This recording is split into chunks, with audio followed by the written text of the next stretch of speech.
Debati të këtyre ditëve në lidhje me miratimin e ligjit për barazinë gjinore i është përgjigjur edhe ambasadori i Bashkimit Evropian në Tiranë, Silvio Gonzato.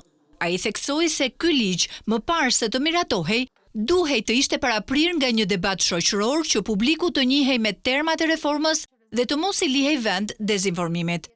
Nëse ka një mësim që duhet të nxjerrim nga i gjithë debati për ligjin mbi barazinë gjinore, është që akte ligjore që kanë të tillë komponent të diskutohen gjerësisht, duhet të ketë një debat shoqëror para ose pas përgatitjes së ligjit për të siguruar që termat e reformës të kuptohen e të ketë më pak hapësirë për dezinformim, pasi e dim që ka pasur shumë të tilla.